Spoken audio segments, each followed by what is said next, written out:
Okay, so we've got our various suit, but there's one more thing we can do before we leave. There's an X over here. Spoiler alert, this is a super missile. You can, let's actually just show this off real quick. You can just like peek this to find out what it is. Like if you're not confident in doing this room, like you can still find out what this item is, even if you don't get across. So there's a few tricks baked in. We'll get to all of these. So yeah, you can peek in here. Oh, that's super missiles, cool. We're gonna talk about a few options here.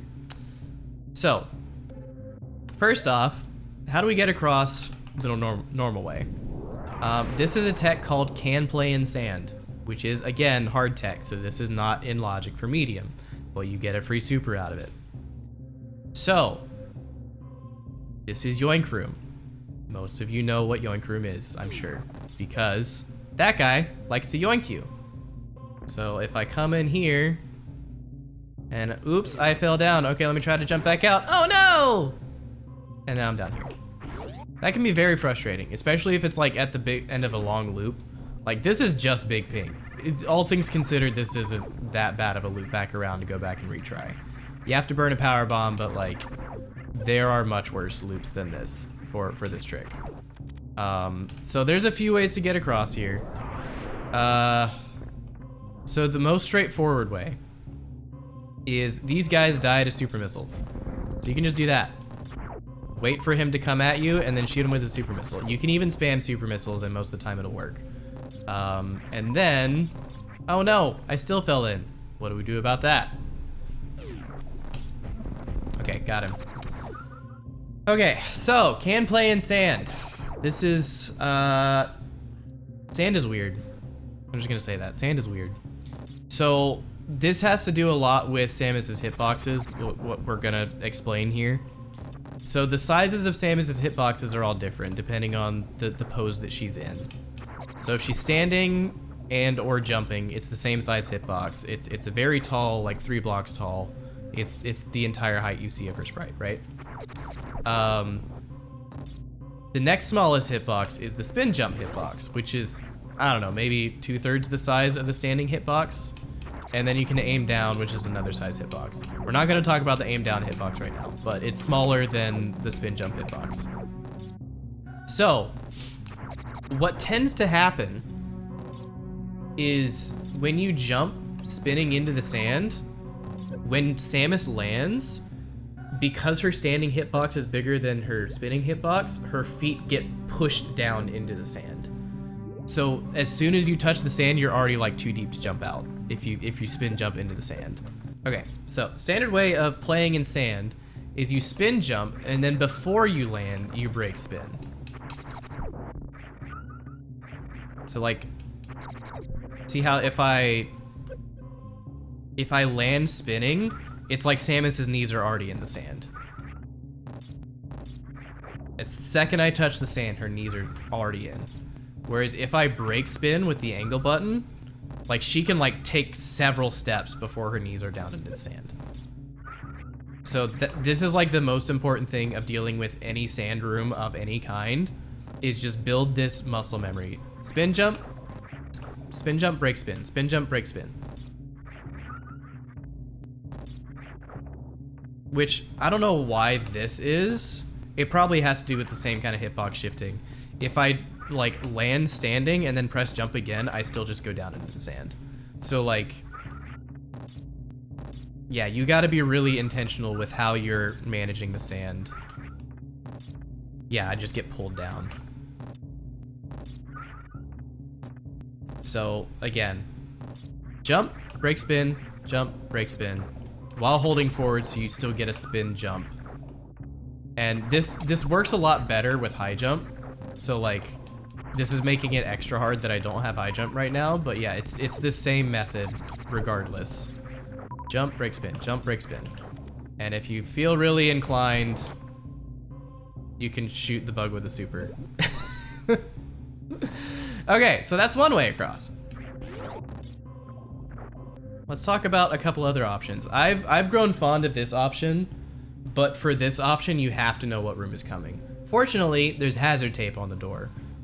So we won't get into this, but like there's a handful of rooms in Map Rando that will have hazard tape on them. Basically, it means if you go in this room without being prepared, you could die or get soft locked. Or like get stuck down a one-way kind of thing. This one, if you don't know what room you're going into, oops, I fell in the sand. I got hit by the bug. Now I'm stuck in the sand and I can't get out. I'm down the sand pit. That's why this room has hazard tape on it. Similarly, this one also has hazard tape on it because, ooh boy, crumbles. And now because I fell through the crumbles, I can't go back the way I came. So hazard tape can mean a variety of things. Sometimes it's a room where an enemy is gonna hit you as soon as you enter. Sometimes it's a waterlogged room down below you you can't jump back up from. Sometimes it's a situation like this where you could just get sucked down a one way and have no way back. So yeah, but yeah, if you know what room this is, what you can do, you can enter the room spinning, and then do a couple wall jumps, and then stand in a door frame. And now I can open the door over there, and I can make a jump, get across. And this is a way you can do it without super missiles. It's not the greatest way of doing it without supers because you still have to get to the door on the other side. So you want to time the water cycles. So that I guess is our next thing to talk about, is the water cycles here. So let's get our supers out so we have time to sit and talk about this. Okay, yeah, so sometimes you just end up spamming supers and that's totally fine. Okay, so you'll notice if I try to jump from here, I can't really make it out, right? So one of the key things about this and several other water rooms is that the water is going up and down. And Samus's physics are very different in water and out of water. Notably, when you try to break the surface of the water, it kind of just steals all of your momentum. So you'll notice when the water is high, I'm actually jumping a little bit higher than when the water is low. So we can use that to our advantage in a couple of different ways. There are two ways people usually use to get out of a situation like this. One is a wall jump and the other is a crouch jump. So we'll start with a wall jump. So when the water is low, you want to spin jump and then just like it's got to be quick. Once you're out of the surface of the water, you can wall jump off of that.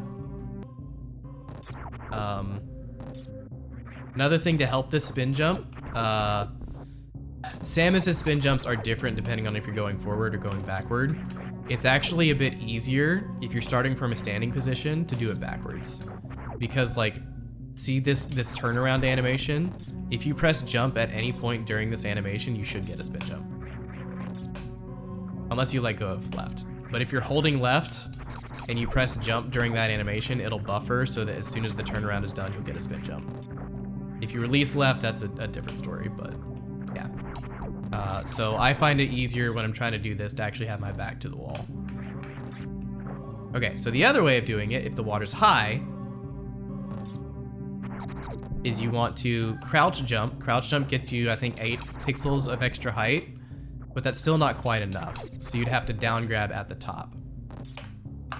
Like that.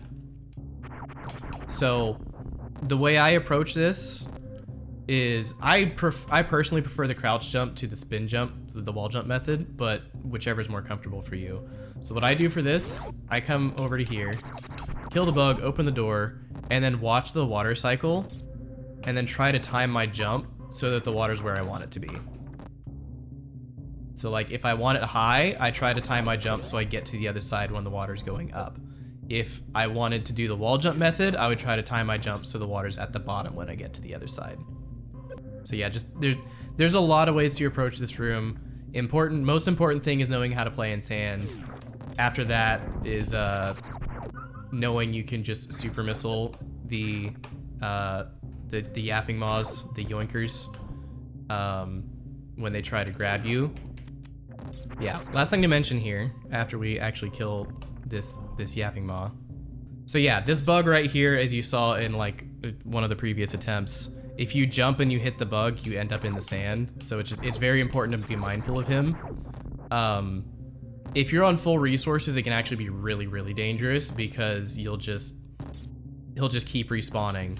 So what you might want to do is like maybe shoot a missile to kill him so that it guarantees he'll drop something. And then from there,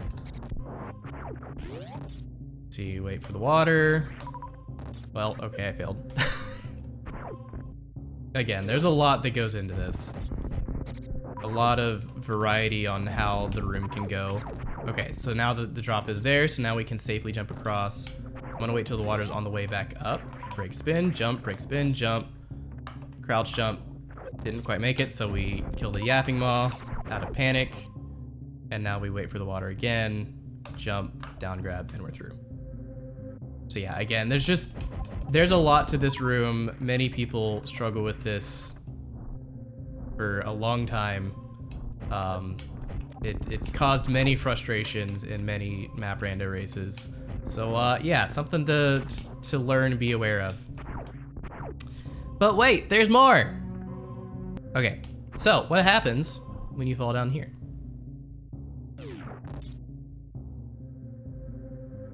Oh no, I'm stuck in the sand. How do I get out?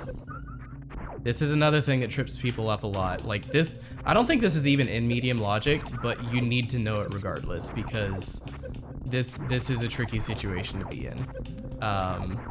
Because you're in like one tile deep sand. It seems like you should be able to get out, but no matter how hard you try, jumping, spamming, jump, whatever, you can't get out. I think you can also like spam bombs to get out of this. That might be like the most straightforward method. But what we're gonna do instead, it's hard to do this with bugs attacking you, but it's something you gotta live with. So what you do is you hold down. You're essentially doing a crouch jump here, but it's like very precise because of where you're at. So you need to crouch, hold down, and then you jump and tap forward. Like just the forward tap needs to be a couple frames after the jump press. And you'll just kind of teleport up to the ledge outside the sand. That's, yeah, definitely learn that, practice that, because it will come in handy in a lot of situations where you otherwise might have to reset. One more thing. We're gonna disable E-tanks here. This is something that almost never comes up, but sometimes it does. We're gonna intentionally take some damage here. Okay, so this is an obscure trick that is in hard logic. It's very easy. It's just, it's hard to know about. So this room right here, this pillar here will just raise whenever you hit it with anything. And then there's a one tile gap. This is a unique situation where you can do a crystal flash clip. And it's way easier than it sounds. All you do is you roll all the way left, lay a power bomb, do a crystal flash.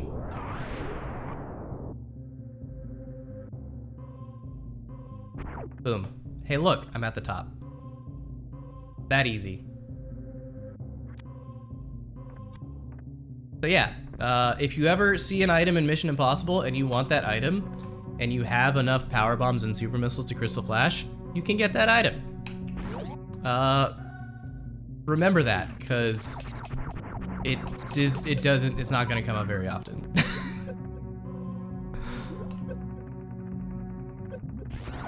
All right, I think it's finally time we can leave Big Pink.